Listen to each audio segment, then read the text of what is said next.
Hey guys, welcome back to my channel. Today I'm going to be talking about a missing persons case that really hit me hard. Like last night I was watching videos and I was watching this particular video about this particular person, and I just I couldn't go back. It was late. I would say it was about 11 o'clock, and I could not go back to sleep thinking about this guy. And I went to sleep and I woke up with nightmares thinking about him, and something told me that I have to make this video. Like, maybe by me making this video, my hopes are that someone out there will see him or know something about him and come forward and say something, because this is like really a sad case. So yeah, anyway, before we get into that video, thank you guys so much for tuning in today. I hope you guys enjoyed this video. If you do, don't forget to give it a thumbs up and leave some comments down below. Don't forget to subscribe if you haven't already, and ring that little bell next to the subscribe button. That way you guys know every time I upload a new video. I know I haven't been uploading consecutively or like on schedule, but I've been like maybe out of my mojo a little bit, but I'm trying to get back into it, and hopefully I still have you guys support. I love you guys so much. But anyway, let's get into this video. And this video is about a man called Bryce Laspisa. I hope I'm saying that correctly. I'm not sure if I am. So Bryce was a young kid. He attended high school in Illinois. He was like very well known. Everyone loved him. Everybody said he had a great personality, and he made a lot of friends. He was a great, nice, outgoing guy, and he had many friends in Illinois. And after he graduated in 2012, his family decided that they were going to move to California. So they moved to California, and when they got to California, he ended up going to college a couple of hours away from home in California, to a college called Sierra College, because he was very artistic and he can draw and he was good at building stuff and everything like that. So he decided to attend this college, and in this college he met his girlfriend, whose name was Kim. Around August 28, 2013, Bryce's friends and girlfriend started noticing that his behavior was different, and he started acting different and changing the way, that he behaved. For the most part, he was very respectful and very nice and very funny and, outgoing, but he started taking this medication for his ADHD, and this medication made him stay awake. So he started taking it at night for he could stay awake, and do his schoolwork or whatever. And he was doing a lot of partying, a lot of drinking, from what his friends say. So on that night of August 28th, his mother got a phone call from his friend, who was also his roommate, telling her that Bryce was acting really weird, and that he wasn't himself, and that he had given him his Xbox and a pair of diamond earrings as his mother had given him. Usually guys don't give away their Xboxes or their PlayStations. That's like their whole world, their whole life. So that was kind of strange, and he called his mom and he told her what was going on. So the mother got a second phone call from Bryce's girlfriend Kim, who told her that Bryce was acting strange and he wasn't himself, and he broke up with her over a text message, and he told her that she was better off without him, and that she didn't want to let him go because he didn't seem like himself. So she had his keys and she didn't want to give him his keys so he could leave, and he was like very upset about it, and she was telling the mother that he was acting strange and she was afraid to let him drive. So the mother got on the phone with him, and he told the mother that he was just going to drive straight up to his apartment, and that he was, fine to drive. And then when he saw her, he had something to talk to her about, which was very important. But he didn't give any detail about what that was. So anyway, the father spoke to him, and the father and the mother decided that it was okay, and they told Kim to give him the keys, and so she did, and he left, and that was the last time Kim ever saw him. Later that night, Karen, the mother, received a message from her insurance company stating that Bryce needed roadside assistance for his car. And she was concerned because Bryce said he was going straight home. So Karen called Bryce's apartment, and his roommate told her that Bryce had not been there all night and that he hadn't seen him. So the parents started looking through their credit card statement, and they realized that Bryce had used their credit card in Buttonwillow, California. So they assumed that he was on his way home. So around 9 o'clock in the morning, which was about 9 hours from the time that the charge was on their credit card, the father decided to call the tow truck company and find out, you know, like what happened. Why did his son even call the tow truck company?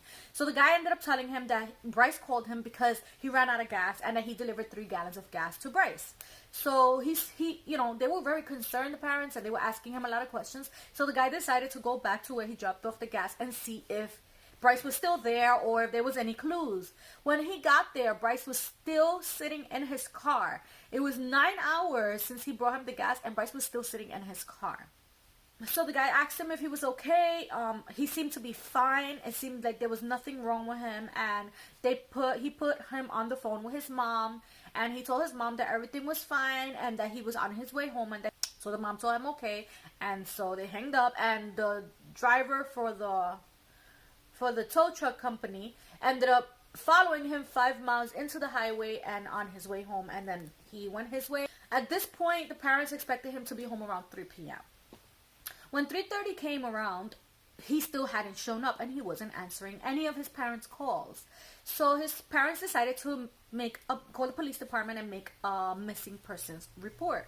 So when they called the police traced Bryce's phone back to Button Willows again, like he was still there. So the cops ended up going over to where he was, and they made him take a sobriety test, and they made to see, you know, if anything was wrong with him. They asked him a few questions, and he passed everything. He was fine. And they asked him to call his mom, and he didn't want to call his mother or his father. He just didn't want to call them. So eventually, you know, the police officer convinced him to call his mom, and he did. And he told her that he was on his way. So over the next couple of hours, the mom and Bryce were on the phone back and forth, and he was like telling them where he was, how close he was, and stuff like that. And then eventually around 6 p.m., Bryce told his mom that he was tired and he was going to pull over to the side to get some rest. And his mother agreed that that would be a good idea. And so that was the last they heard of him. 8 o'clock that morning, the police knocked on the mother's door, and they asked her if anyone in her house was driving a beige Toyota Highlander, and she said yes, that was her son Bryce's car. They said that car had been in Castaic Lake, had crashed over the hill, over the cliff, and it got to the bottom and it was crashed. But the problem was that the back window was kicked out, kind of like if Bryce escaped. Like, they couldn't find him, first of all, and the back window was broken out or kicked out, meaning he probably got out. And his stuff was in there. His cell phone was in there. His backpack was in there. All his stuff was in there. His ID, everything. But it was open, like if someone had took some stuff out. So they started investigating. They started looking at the cameras nearby and so forth. And they realized that Bryce had been going around in a circle. And he had been caught on camera 3 times going around in a circle around the same area, meaning he was just driving to nowhere.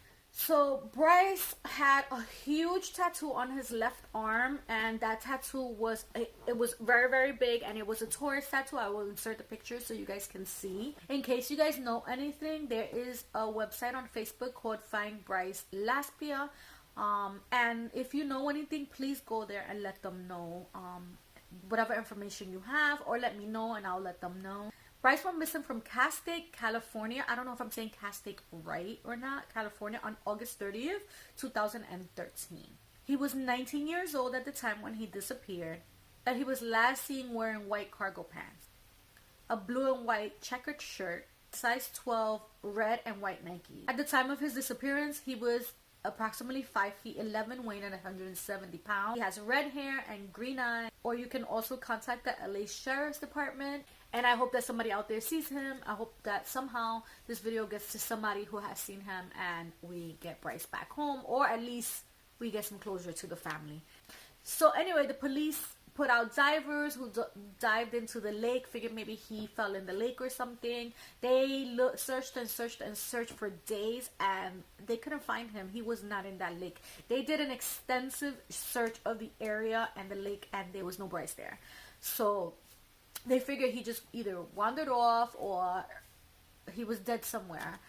I don't know what to think of this story. Like, I watched it last night and I was touched deep down. Like, I was like, this guy could have hit his head.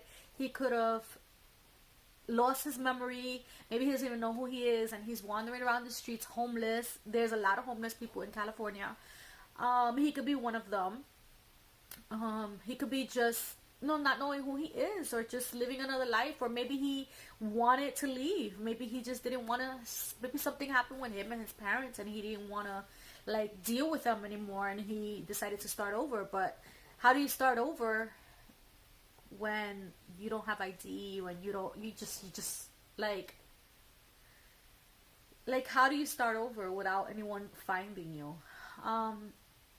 So I feel really bad, and I hope that maybe somebody sees him, or maybe someone will hear the story and they'll be like, oh hey, I saw this guy in such and such place, and then maybe we'll get to the bottom of this. And Bryce, if you see this video, which I really highly doubt it, please reach out to someone so we can know that you're okay at least. There are many home, like I went on the Facebook page yesterday for Bryce. They have like a Find Bryce Facebook page, or Bryce Missing, something like that. So I went on there and I started reading the comments, and I was scrolling through, and that made everything worse for me, because I started seeing like so many people trying to help, so many people sending pictures of people who resembled Bryce, homeless people, you know, people on the airplanes, people everywhere, like that resembled Bryce. And I'm like, that's him. And I'm like closely looking at Bryce, and I'm like, no, that's not him. And it seems like a lot of people want to help find him. So anyway guys, that's the end of this video. I hope you guys enjoyed this video. If you did, please don't forget to give me a thumbs up and leave some comments down below. Subscribe if you haven't already, and don't forget to ring the little bell next to the subscribe button. That way you guys know every time I upload a new video. Love you guys so much. Thank you guys for watching, and I see you guys in my next video. Bye.